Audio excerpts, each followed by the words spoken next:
Hello বন্ধুরা, good morning, welcome back to my channel happy TV family. তোমরা সবাই কেমন আছো বন্ধুরা? আশা করছি সবাই খুব ভালো আছো। আমি আমার ফ্যামিলির সবাই কিন্তু খুব ভালো আছি। আমি পাপিয়া চলে আসলাম তোমাদের সামনে সকাল সকাল একটা মিষ্টি ব্লগ নিয়ে। বড়দের প্রণাম, ছোটদের বুক ভরা ভালোবাসা জানিয়ে শুরু করে দিলাম সকাল সকাল ব্লগ। তো এখনও বাসি বিছনায় বসে আছি। এই যে কাজ মোটামুটি হয়ে গেছে, এখন বাজে সকাল 8টা, আর এখন থেকে আমি আমার ব্লগটা স্টার্ট করলাম। তো এখন হচ্ছিল গিয়ে কাজ ওপাশে ঘরবাড়ি ঝেটানো সব কমপ্লিট, বাসন কুসন মাজা কমপ্লিট। তারপরে এখন এই পাশটা ঝেঁটবো, ঝেঁটিয়ে নিয়ে ঘর মুছবো, জামা কাপড় কাচবো, উঠোন ঝেঁটবো, ঠাকুর তলা ধোয়া হয়ে গেছে।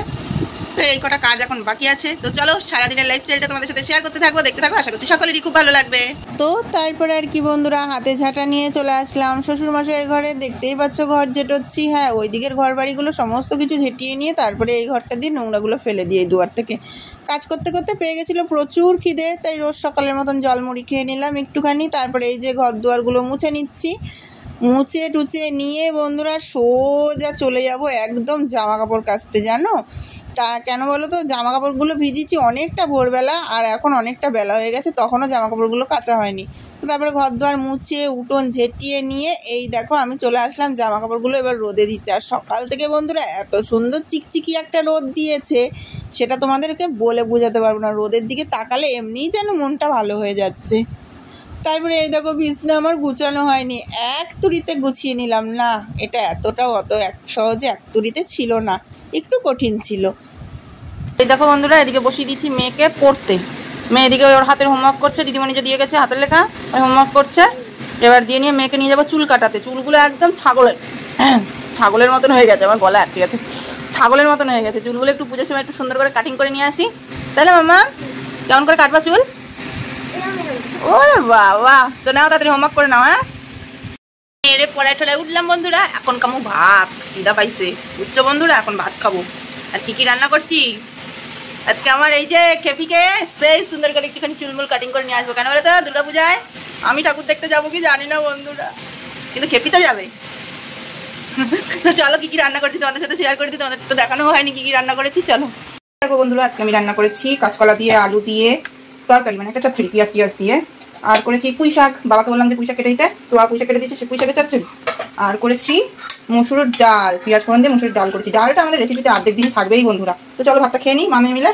খাওয়া দাওয়া করে নিয়ে বন্ধুরা বেরিয়ে পড়লাম। এবার মেয়ে চুল কাটাতে নিয়ে যাবো, কিন্তু বাইরে যা রোদের তাপ বন্ধুরা, বাবা করে যাবো সেই চিন্তাই করছি জানো, ভীষণ তাপ, ভীষণ। এই দেখো এখন টিকটিক টিকটিক করছে রোদ্দুরটা।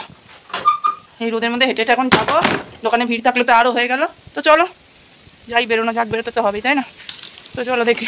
দেখো বন্ধুরা, তোমাদের সাথে একটুখানি হালকা ফুলকাভাবে একটুখানি আমাদের গ্রামের রাস্তাগুলো একটু শেয়ার করলাম, কেমন লাগলো জানিও। তারপরে এই যে মেয়েকে নিয়ে চলে এসেছি চুল কাটানোর দোকানে। আর এতগুলো বাচ্চা কাটানোর পর লাস্টে কাটাবে আমার মনে হয়, সব লাইন পড়ে গেছে জানো বন্ধুরা।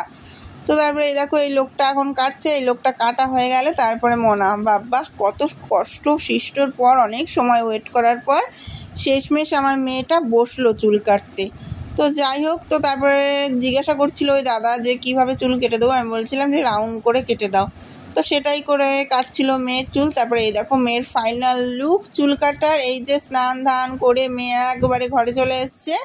তো তারপরে এই যে চুলটা আঁচড়ে দিলাম মেয়েকে, শ্যাম্পু ট্যাম্পু করিয়ে দিয়েছি।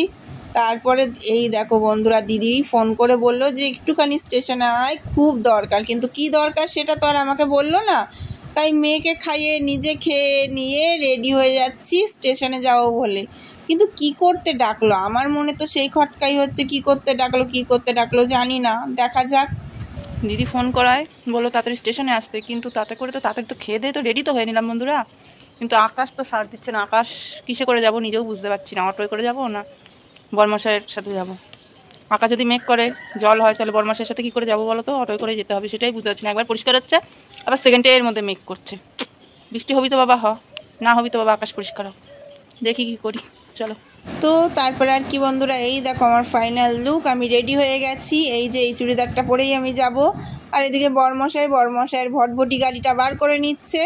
এবার ভটভটি গাড়িতে করে যেতে যেতে গেছে তেল শেষ হয়ে। উফ বাবা কি কষ্টকর বিষয়, একটু কোথাও যাব তবুও যেন গাড়িরও সহ্য হয় না। তো যাই হোক, গাড়িতে বরমশাই তেলটা ভরে নিচ্ছে, একদম ভরে নিয়ে সোজা এবার চালিয়ে দিল ভটভটি। এবার চলে যাব সোজা একদম ছুটতে ছুটতে দিদির কাছে স্টেশনে।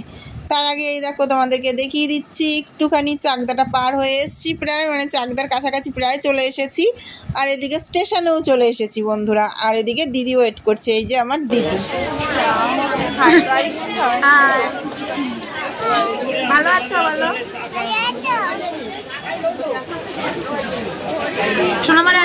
ও বন্ধুরা, এবার বুঝতে পারলাম দিদি কেন ডেকেছে জানো? দিদি ডেকেছে মেয়েকে পুজোয় জামা কিনে দেবে তাই।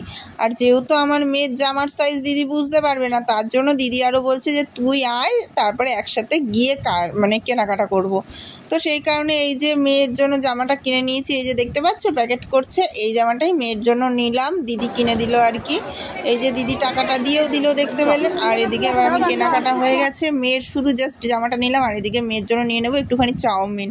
যদিও বা মেয়েকে একটু ফাস্টফুড খাবারের থেকে দূরেই রাখার চেষ্টা করি, তবুও একটু বাইরে আসলে একটু তো হয়ে যায়, তাই না বন্ধুরা, কি বলো? তো তারপরে যাই হোক, এদিকে অপেক্ষা করছি চাউমিনের জন্য, তো শেষমেশ হয়েই গেল। চলে এসেছি বন্ধুরা, বাড়ি চলে এসে এই দেখো মেয়ের জন্য নিয়ে এসেছি চাউমিন। তোমরা তো দেখতে পেলে যে ফাস্টফুডের দোকানে ঢুকেছিলাম, তো মেয়ের জন্য চাউমিন এনেছি। এবার মা মেয়ে মিলে জমিয়ে চাউমিনটা খেয়ে দিয়ে নি, তারপর আসি। প্রচুর খিদা লেগেছে, বিশ্বাস করো। বাবা, আসি একটু পরে। হ্যাঁ, এই দেখো বন্ধুরা, এই জামাটা দিদি কিনে দিয়েছে মেয়ের জন্য। আর এই পাশের জামা কাপড়গুলো একটু অ্যাভয়েড করো তোমরা সবাই, ঠিক আছে বন্ধুরা? কি বলো তো, শুকাচ্ছে, জামা চেয়ারে রাখছি, আবার গুছাচ্ছি, আবার শুকাচ্ছে, মানে বাবা বন্ধুরা সমস্ত কিছু কমপ্লিট করে চাউমিন খেয়ে নিয়ে ছাগলের বিচুলি মেখে সমস্ত কিছু কমপ্লিট করে এখন একটু ফ্রি হলাম। মেয়ে ঘুমিয়ে গেছে, এদিকে মেয়ে দিকে ঘুমিয়ে পড়েছে। মেয়ের বাবা আজকে মেয়েকে এই আংটিটা এনে দিয়েছে, কেমন হয়েছে সবাই জানাবে। মেয়ের বাবা আজকে মেয়েকে এই আংটিটা এনে দিয়েছে, আমাকেও পায়ের আঙুল এনে দিয়েছে। আমি এখন দেখাবো না আঙুলটা, আমি যেদিনটা পরবো সেদিন তোমাদের জন্য দেখাবো, ঠিক আছে? কালকে পুজো তো, কালকে কি পরশু দিনকাই পরবো। আর মেয়েকে এই আংটিটা এনে দিয়েছি। মেয়ে ঘুমাচ্ছে, ওই জন্য বলছে মা তুমি এটা নিয়ে রাখো, যদি হারিয়ে যায়। তো তার জন্য বন্ধুরা বিশ্বাস করো আজকে আর এক ফোঁটা এনার্জি পাচ্ছি না, এক ফোঁটা না। এখন আমি জাস্ট এক ফোঁটা এনার্জি পাচ্ছি না। সেই দুপুরবেলা স্নান করে চলে গেছি না, চুল পুরো ভিজা জানো বন্ধুরা, ভিতরে পুরো ভিজে চুল, বিশ্রী গন্ধ হবে। এই চুলটা এখন ছেড়ে দিয়ে একটু ঘুমাবো, তারপরে বরমশাই আসবে তখন উঠবো। এখন বাজে 9:30, তো 9:30 10:30।